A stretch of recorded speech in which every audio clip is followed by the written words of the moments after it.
Recorded live at Talks and Tasting Studios, it's the Clerical Errors Podcast, the podcast that shows you what's behind the collar. Let's go. From the Talks and Tasting Studios, this is the Clerical Errors Podcast, the show that shows you what's behind the collar. I'm Bullhagen. I'm Berg. And I'm Vicar. Welcome to the show. It's always good to see your smiling face, Berg. I know. I am pretty amazing. You know, I could actually tell, did you notice, he was a little tired, a little rushed getting in, and now he's just got this warm smile. I'm on the podcast. It feels great. He feels at home. It's true. Peter, has anybody bought any NFTs yet? No, as far as I know, we have not received any offers to mint and then buy an NFT for $500. But the option is still available for a nominal fee. For a nominal fee, yes. All right. Truth be told, the reason why that's funny to us is because we're recording back to back. So, unless someone heard it, Google was listening, we haven't received any. But we're well on our way. So how are you doing today, Berg? Being awesome, as usual. Vicar, you? Oh, pretty good. Yeah, I'm looking forward to here pretty soon going on my vacation. As of hearing this, I'll be a week and a half away. Maybe. I don't know. We're going to have to record a bunch in advance. I know. Especially, since we've got this planned, it's been so hard to concentrate. I believe it. Every morning when I have to put a shirt on, it's how long do I have to keep doing this? Well, fear not. In a little while, you will be shirted. But in a little while, you will be unshirted. And joy shall fill your heart. Do you know what my wife said to me? Okay? She said, I'm not going to let you, go the entire time without a shirt. There are times where you will actually have to wear a shirt.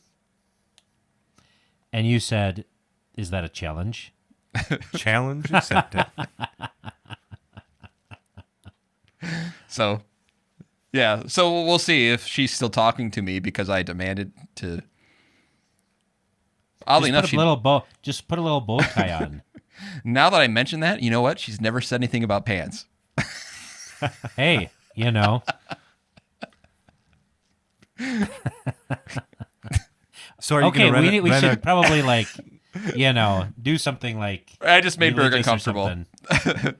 So moving on. Moving on. Vicar, what am I preaching on? Your sorrow will turn into joy. Hey. Yep.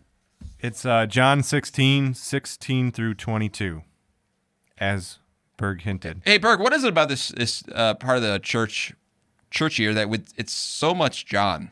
Is there any particular reason why? Our fathers loved John. They did. The Gospel of John is just, amazing. And I don't think we have the capacity to really appreciate John like they did. I think we're more comfortable in the synoptics, in Matthew, Mark, and Luke, because they're more straightforward. Right, because we can say, so it fills a little time in our sermons, we could say, Mark actually records that. Right. But John's deep, and the beauty about John is he's very deep, but at the same time, if you're going to give a book of the Bible for a new Christian to read, it might be John. Oh, speaking of Nauman, Edward Nauman, who was a missionary in Sri Lanka, he's actually translated the Gospel of John in a very simple way into English, so that way they could translate it into Tamil, I think it's called, is their language. And it's really great. I think you can get them on Amazon. They're just these nice, beautiful books written in kind of a chapter sort of, read through sort of thing without any verses. Very easy to read through. Very, very nice. So I recommend everybody get it. It's a great way to support him and to read the Gospel of John really in the way that it's written in Greek, with all the tenses the same as they should be, Okay, explain exactly I'm having So trouble following. when what he we're exactly did. when we're translating John, we often make it all one sense because in English it's bad writing if you have a present tense and then a past tense. Mm-hmm. We smooth it over. We've smoothed it over, where he has kept all of that, and Okay. it's really quite nice. Like It's a almost wooden like you're- translation. Not so much a wooden. It's almost as if you're telling a story. It doesn't read very well if you're just reading it, but if you read it out loud, it flows really, really well. So spell Naumann so they can find it. Naumann, I believe. Okay. Edward. I put you on the spot because I don't know how to spell half my friends' names. Ha! So yes. As we said, John is very deep, but on the other hand, actually very simple. It's kind of profound that way. So It's very beautiful, especially if you're like a Greek student, a new Greek student. Reading John is the bomb because it's pretty easy to do. NRK. Exactly. All right, go ahead, Vicar. Let me know what I'm preaching on. All right. Here it goes. A little while, and you will see me no longer. And again a little while, and you will see me. So some of his disciples said to one another, What is this he says to us? A little while, and you will not see me. And again a little while, and you will see me. And because I am going to the Father. So they were saying, What does he mean by a little while? We do not know what he is talking about. Jesus knew that they wanted to ask him, so he said to them, Is this what you are asking yourselves, what I meant by saying a little while and you will not see me, and again a little while and you will see me? Truly, truly, I say to you, you will weep and lament, but the world will rejoice. You will be sorrowful, but your sorrow will turn into joy. When a woman is giving birth, she has sorrow because her hour has come. But when she has delivered the baby, she no longer remembers the anguish for joy that a human being has been born into the world. So also you have sorrow now, but I will see you again, and your hearts will rejoice, and no one will take your joy from you. All right, a couple things that point out. First of all, I love the fact that, to me, it kind of sounds like David Copperfield. Like, all right, now, people, in a little while, you'll see me, and then you won't see me. And then you will see me. Poof. Doesn't it sound like, a little like a magician, a little bit, kind of? Is that just me? Am I the only one childish enough to think that? I don't know how to respond to that. Yeah, sure. I see what you're saying. Now you And I see also me, like that now you Jesus don't. doesn't answer the question, does he? Like, what do you mean by a little while? He basically says, okay, you're going to be sad, you're not going to see me, but then you'll see me, like a pregnant woman. like a pregnant woman. Sometimes it seems like Jesus is more random than you are. Right. It's almost like I did the Naumann version. Ah.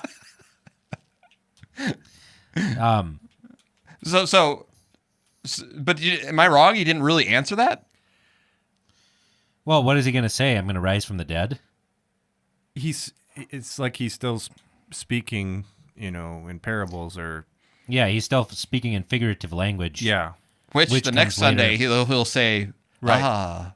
Right. And this makes sense if they are in the upper room and Judas is with them and it's not all, right, believers. And the Right. thing is Jesus has already said this, right? We're going up to Jerusalem and everything that has been prophesied about the Son of Man will be accomplished, right? And it goes into all this. So they should actually know what he's talking about. You know what? I'm Yeah. going to... I guess this is literally playing devil's advocate here, okay? Figuratively or literally? Well, yeah, because I'm going to... If I were the disciples, I would, be just as confused as they are. Because imagine, me coming home from the podcast tonight and going to my wife and with this stern face, hey, Julie, in a while you'll see me, and then you won't see me. You'll be sad, but then you'll see me again. She might have you committed, though. I mean, again.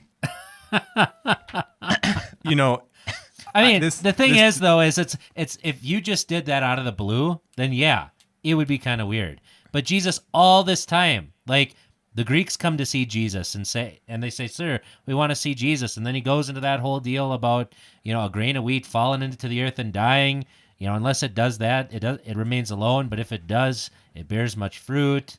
I mean, and they still believe that he's the Son of God. It's like if the Son of God says something like that, you kind of believe it a little bit more than like your husband, I guess. here's what this reminds me of, though. Think of when you're trying to talk above the heads of your kids and you want to communicate something, so you're kind of speaking figuratively to hope they don't get it. Yeah. It's like Judas is supposed to go report back to the high priests when he can meet, they can where they can find him and when. So Jesus is speaking above his head. But yeah, maybe the disciples don't get it either. What can Judas report on this? He said, "Now you see me, now you don't," kind of a thing. See, and the Pharisees know that, though, because then they go to Pilate and they're like, "See, this deceiver said he was going to die and rise again in 3 days, and so we need to go make the tomb secure, lest his disciples steal the body." And the last deception is worse than the first. So I think they spent like 3 years with Jesus. It's kind of like, Vicar, you've spent almost a year with Bullhagen. You get the Bullhagenisms, Right. right? I mean, What's a Bullhagenism? I don't know, your idiosyncratic tendencies. Vicar could probably tell you My more weird than- obsession with NFTs. That one's pretty new. So, Okay. but I'm sure Vicar could find one. So I would say, getting back to the text, since I am the source of grounding here. Of course you are. Obviously, he's talking about his death and resurrection, of the joy of the resurrection. Right? You'll see me, but then you won't see him again because he'll ascend into heaven. And the fact that you see in Jesus all along, this was the plan. And you see in this the fact that, things often get worse before they can get better. Yep. And the kingdom of God, there's a cross before the kingdom. And Nice alliteration there. Yeah, well, it comes from my hip hop background, but yeah, it's a wonderful way of preaching the resurrection to those, because we're in a situation all the time where I've been preaching the death and the resurrection for almost, well, I guess I preached the resurrection here in 1996, right? So that's how many years? And we still don't see it. And, we preach the joy of everlasting life in the gospel all the time. And are things getting better? No. And I think that could be, when you think about the time issue, what exactly do you mean by a little while? Because maybe that's why Jesus doesn't answer it, because, for us, a little while is a little longer, if that makes any sense. Yeah. Which is why you see the disciples soon after, when this is preached, when we get to Pentecost, and being so bold, because they saw Jesus dead and they saw him alive. What can you do now to us? And we're still, because we actually haven't seen or witnessed that with our own eyes, we still receive it by faith. We're still kind of stuck in the little while aspect of it, which is maybe why he was kind of vague as well. So, Well, that, and they offered to die with him too, and that wasn't too cool, because he kind of needed them to right. preach and teach to the world, right? And it's interesting, like, he answers them in the way that they needed to be answered, right? Jesus understands our frames, that our foundations are in the dust, right? As a father pities his children, because they can't take the truth, right? You can't handle the truth. They couldn't. right? But what they can handle is this imagery, right? He doesn't sugarcoat it. He says they're going to weep and lament, but the world is going to rejoice because the world hates us, right? Mm-hmm. But then he talks about an image that they do understand, that of childbirth, right? And that What I love about faith. What I love about the example of the childbirth is Jesus uses so many examples of the life that he created.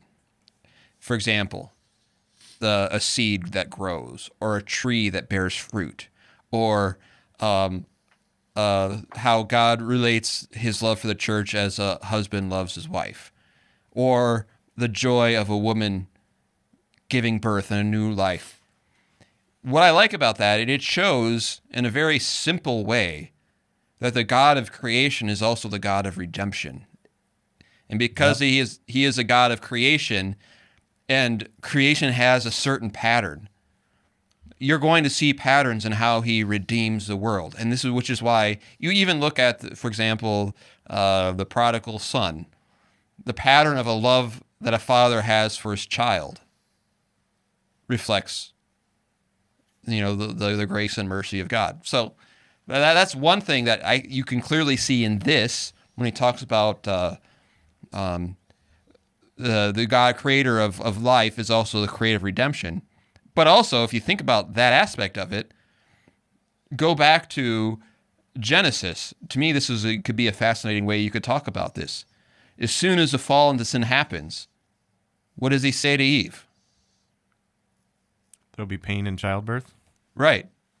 Because of this, to bring life is going to have to carry a cross with it. To me, it's probably not an accident that Jesus used it, I think, in relation to Genesis chapter 3. Yep. That the fall into sin made it this way.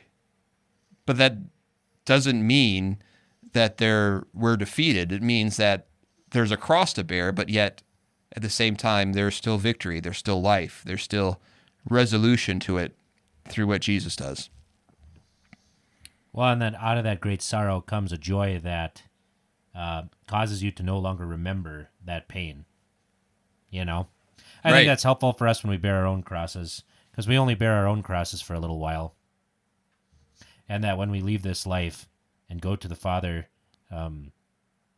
it's like being born. Death is like being born, because you're born into a world that is more real than this one. Mm-hmm. And because it comes from John, you could even draw references to what Jesus says to Nicodemus about being born again. Yeah. That the same imagery. You could say, well, as he talks about being born again by water and the Spirit, it would make sense that if you are going to be born again by water and the Word, that's going to reflect how you were born the first time. Because the God who created us is the same God who redeems us. Right. Any comments, Vicar? Well, I just like the connection you made with the three, this text, the garden, and Nicodemus. That's a good one. I'm going to have to keep that. And this isn't the first time. Jesus also then would this talks about his resurrection, but Jesus also talks about his second coming in the same way. Right. In a sense, the earth going through the bearing of the cross. How wars, rumors of wars, and all these things will be as birth pains. In much the same way. So, yeah. All right, I guess that sermon is on its way to be written. Yep. So, Berg, do you know what we haven't had in a long time? What's that? We haven't had a Pastor Piece Theater. We haven't. Is there? Yes, I actually have Oh, something. good. Peter, play the intro. So, welcome to Pastor's Peace Theater. with Pastor Berg. I miss Bert. I can't hear that without hearing Bert sometimes. I know. Such force and exuberance. Next time we'll have to get We'll have to him a call him and microphone. ask on. We need to. Next time, we are going to cold call him and ask about Bertonia. Exactly. All right, so here's a Pastor Piece Theater. This is actually what I've been reading with my teachers on our Thursday meetings. It's a little book called A Christian Pedagogy by Edward Kaler.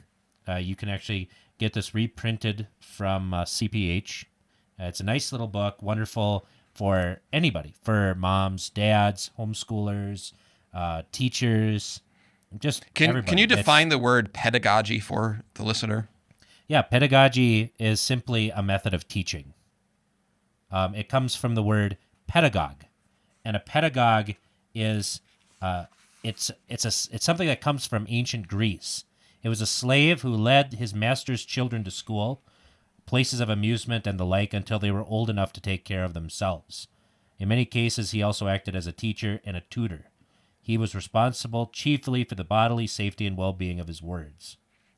So this is the sort of word that's used of the law. The law was our pedagogue, our tutor unto Christ. So that's what pedagogy means. It means someone who teaches, someone who educates, right? Like the summer Greek tutor. Exactly. He is a slave. Yep. It's like a vicar, really. Exactly. Like having a vicar. Yeah. So, so far in the book, it's talked about the difference between like teaching and training, because usually when we think of education, we only think about instruction, the impartation of knowledge, teaching something that somebody doesn't know.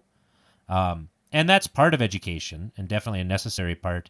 But the point that Kaler here is making is that education is not just the impartation of knowledge. It's not just instruction. It's not just appealing to the intellect, but education is formation. It is not only filling the head with intellectual tools, but teaching children how to use those tools in a godly way for the glory of God and for the benefit of the neighbor. And here's the section I read for the teachers, and it says, children need such training. Children need this sort of formation. So, here we go. As children are ignorant, they must necessarily be instructed. Hence, many teachers give so much attention to this phase of their work that they neglect the greater and more difficult task of training children according to the Word of God. Their pupils make excellent progress in learning, but little in holiness of life. They profit in knowledge, but not so in Christian virtues. Their mind is developed, but their character neglected. Here applies, he who becomes proficient in learning, but deficient in morals, has lost more than he has gained. Let the teacher ever bear in mind that his pupils have need not only of instruction, but especially also of education and training. By nature, they are morally depraved, and unless they are properly guided and trained, they will follow the evil imagination of the heart in their lives. The natural moral condition of every child is to us an appeal for Christian education. Moreover, the teacher has in his classroom a large number of children who live together, associate with one another, and influence one another. This makes it necessary for him not only to maintain outward discipline, but also to train them. The very fact that a number of children are gathered together may cause all manner of mischief, sins, and offenses. A spirit may develop in the school that will prove detrimental to the character of all children, and this he must thwart. There may be emulation, vainglory, envy, quarrelsomeness, etc., and these he must curb. On the other hand, certain duties devolve upon the children. They must show consideration for others, be kind, and be ready to help and to serve one another. In these things the teacher must instruct, encourage, and train his pupils. The very fact that children are committed to his care imposes on him the duty also to give them what they sorely need, that is, a Christian education.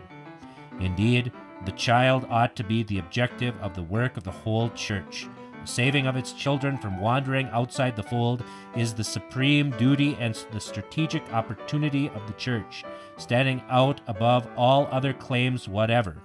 We do not always realize that to keep a child a Christian is much more important than to reclaim him after he has been allowed to get outside of the fold. That's a very wonderful reading. One thing I notice is I don't think people would often make a differentiation between education and training.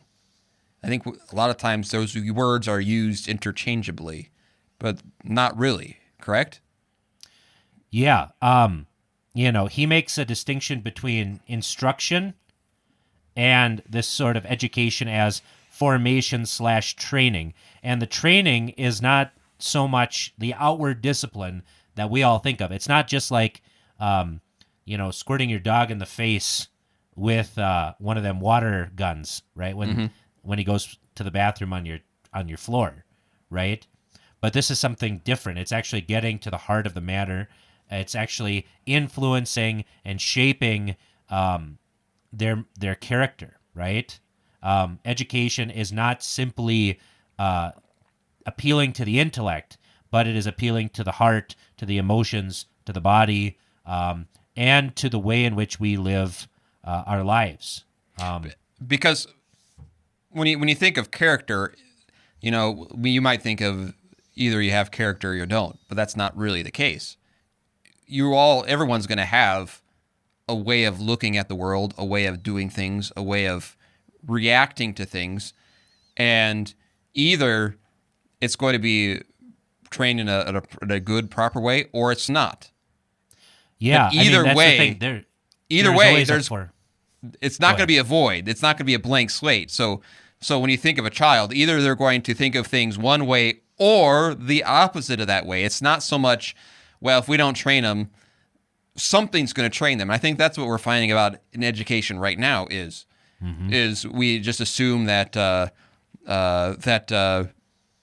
they'll be trained in what they need to know. They'll just teach our kids the facts, but they might be there. If you look at how things are going, there is a definite idea of we want to train your children in the school systems, which inform is them. Right. They're not just trying to give you the facts, because that's what children are drawn to. That's what, you just can't leave that a void. Right. And like this text says, children are morally depraved. We confess that they are sinners, that by nature they are sinful and unclean, right? Just like your sermon last time talking about the leprosy of sin. And if we actually believe that, then we cannot say that a child is a blank slate. We cannot say that it's simply enough to give them tools. And that's all that the public school systems or any sort of schooling is going to do, right? Because even if that were the case, even if all they were doing was imparting intellectual tools like reading, writing, math, that sort of stuff, what is an evil person going to do with a tool? Right. Use it for he's going to do wicked. Yeah, he's going to use it for evil, right? We don't teach people to do numbers so that way they can go out and commit white-collar crimes. We don't teach people how to read and write so that way they can read lewd verses and then, write, these Amish romance novels that get all these middle-aged women all hot and bothered, right? That's not why we do what we do.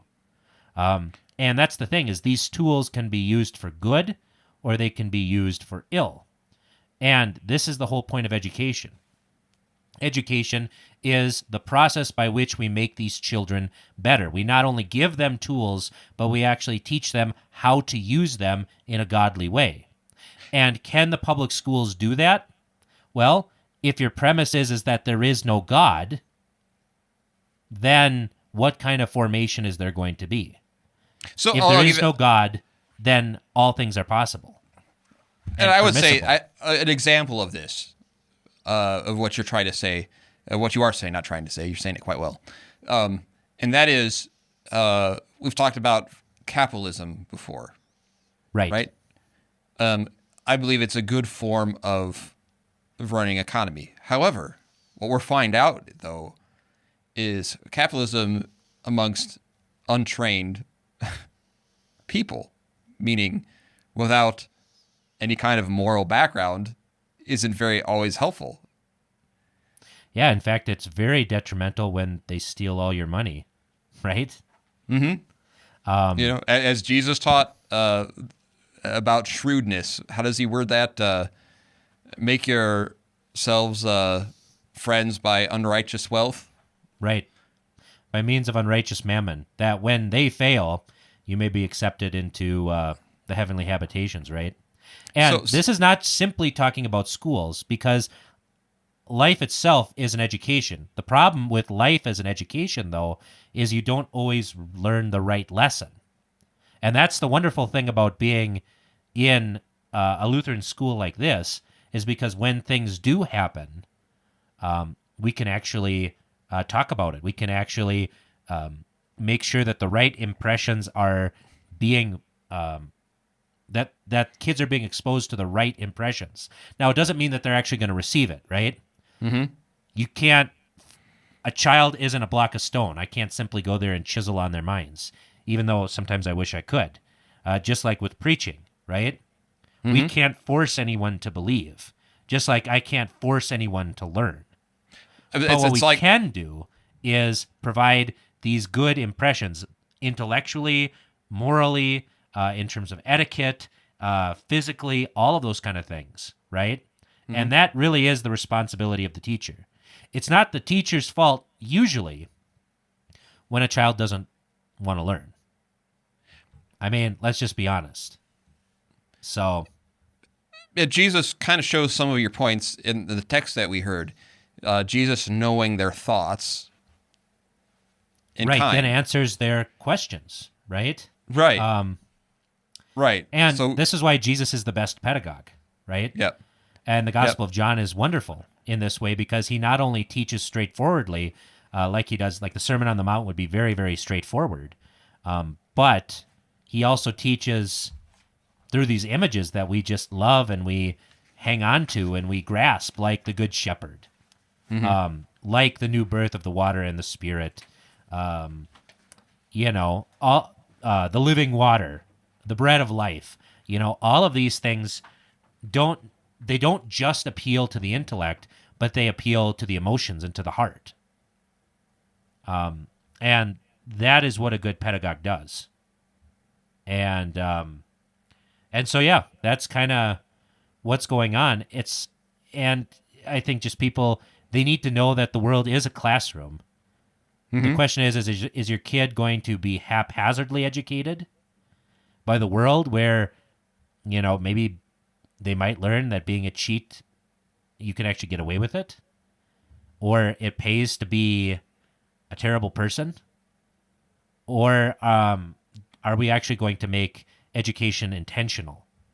Are we going to intentionally form these children? Mm-hmm. Right? Because you wouldn't start building a house without a plan, right? Without a building plan. And actually, studies show that a lot of this, when you talk about a child's attitude toward those, a lot of the attitudes, I think I read somewhere, are formed and how they're inclined to hear some of those things by the age of 2. Yeah. I mean, this is actually one of the reasons why kindergarten is even a thing. In Germany, they wanted to get them away from their parents and educate them. And this is why our early Missourian fathers were not big fans of kindergarten, actually. Because they were supposed to be with mom and dad. With mom and dad, right? Because that's really the most powerful teachers in a child's life. Their mom and dad. I mean, I see it with my own son. He loves what I love. He listens to what I listen to. So even if he's a big fan of the Clerical Errors podcast, huh? Absolutely. What's his favorite segment? You gonna get him for his birthday an NFT? Maybe. We'll see. But that's the thing, is he loves church because it's important to his mom and me. Mm-hmm. He loves Pastor Preuss because he's our friend. I mean, and that's the thing, is the schools can only do so much. If the home and the schools are not united in how these children are going to be formed, the kids are going to follow their parents. And the thing is it's going to make their education not as great, right? Because if your parents are saying one thing and your school is saying another, and you have to choose the parents, then you're really going to distrust the schools. You know? So that's why it's really important that everyone's on the same page, right?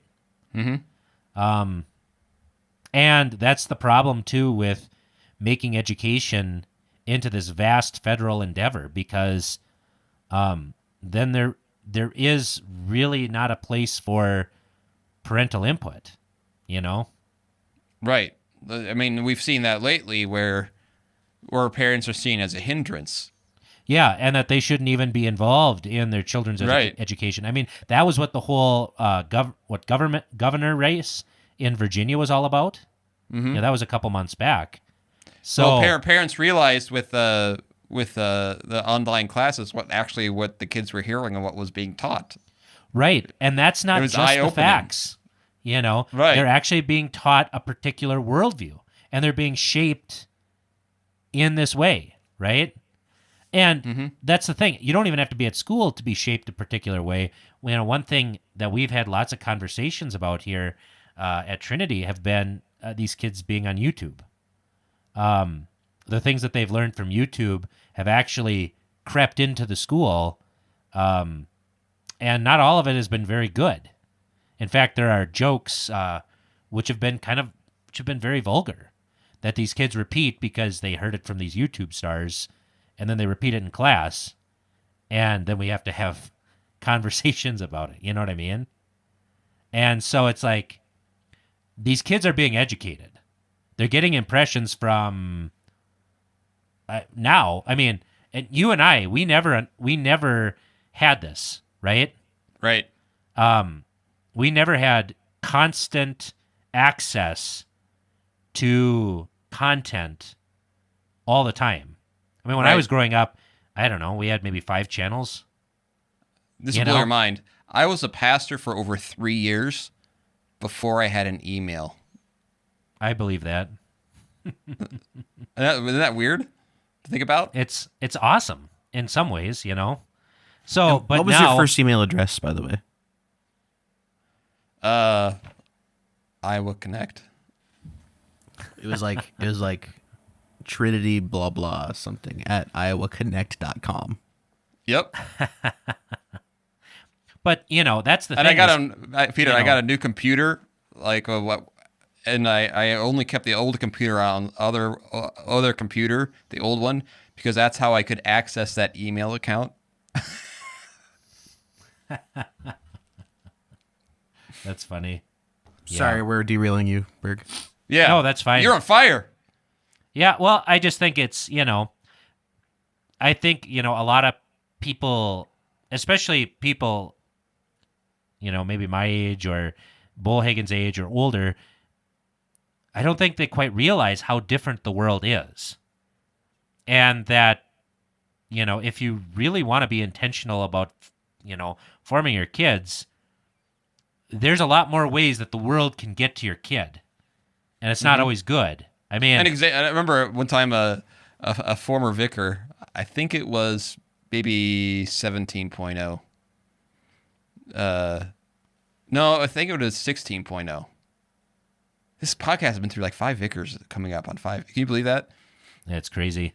But he was teaching the 6th and 7th graders, and he asked them, what would be an example of a terrorist attack? Okay? And one of the kids raised his hand and said, dropping Lizzo on a large city. I don't even know what that means. What's Lizzo? Peter? Do you know I who got no Lizzo clue, is? man. I don't know. She's a singer who's rounder.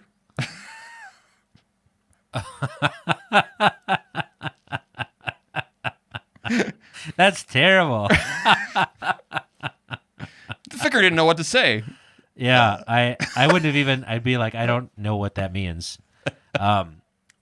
But you know, like I mean, I look at my son. My son loves Cocomelon, so we let him watch some Cocomelon, you know, and we made the intentional decision not to have the internet at our house for this very reason, so he wouldn't always want to go watch Cocomelon, you know. But sometimes he gets to like the what is it called? Where they're the really short videos. The YouTube on shorts. YouTube. Yeah, the YouTube shorts or whatever. They're like TikTok sort of things almost, you know? Mm-hmm. And some of that stuff is just so weird. And like, I don't want him watching that, you know? One time he got to one of these shorts where it was a young girl rubbing like lotion on her grandpa. And it's like, that's weird. We don't need to see that, you know? But so I don't even know. I don't know what Cocomelon is. yeah, they're nursery rhymes. So basically, it's just animated nursery rhymes sort of thing. So do you maybe start, rather than watching those, do you maybe MXC? Is that? Yes, we do. But no, what we do is, that's why we got rid of the internet at the house. We never had it. I keep my phone away so he never sees it. And then if he wants to watch TV, we do like baby signing time. So that way he can learn signs and communicate with us better. So, I mean, those are the kind of things we try to do because, you know, I just, unless you're going to put blocks on everything, and you can't, I mean, these kids learn how to get around them pretty easy, you know? I remember asking confirmation students, how many of you let your parents see your phones? And they all raise their hand, you know? And I said, how many of you know how to hide whatever you want from your phone from your parents? And they all raised their hand. Yeah. I mean, that's the thing is, so, I mean, and you look at the exposure that these kids have to pornography now. I mean, the age is very, very young. I can't remember what the number was, but it's, you know, these kids are exposed to pornography at like 10, 11. You know, I mean, it's just, it's sad. And then you wonder why these kids are so jaded, you know, because they've had to grow up too fast. Right. You know, it's just not the way it's supposed to be. And so it's just something we have to be aware of and guard our kids against. And, you know, I'm not saying be a hermit. What I am saying is just as a parent, be very... It's becoming more and more difficult.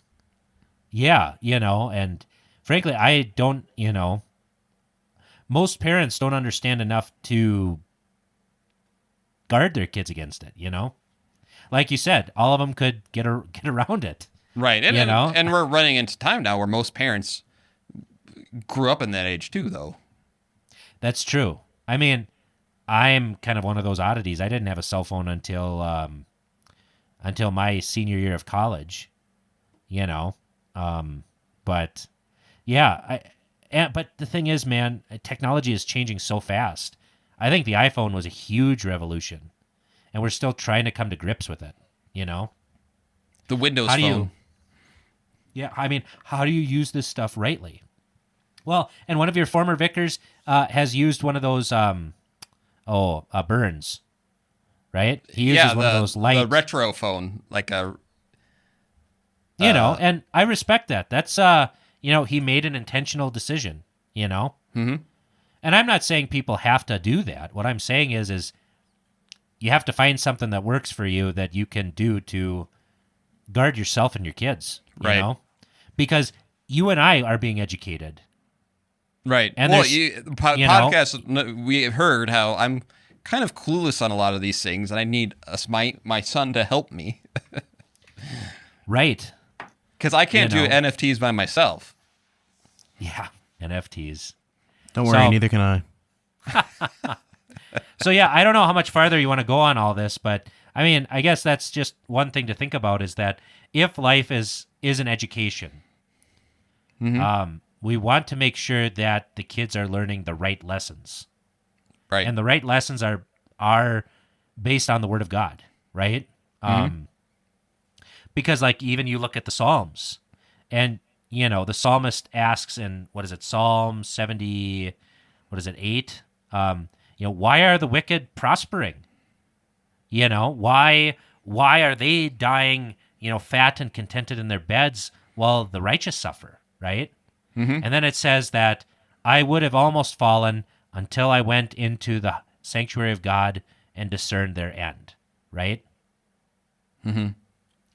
It means that the Disney movies, in this life, it doesn't seem like good always triumphs over evil, right?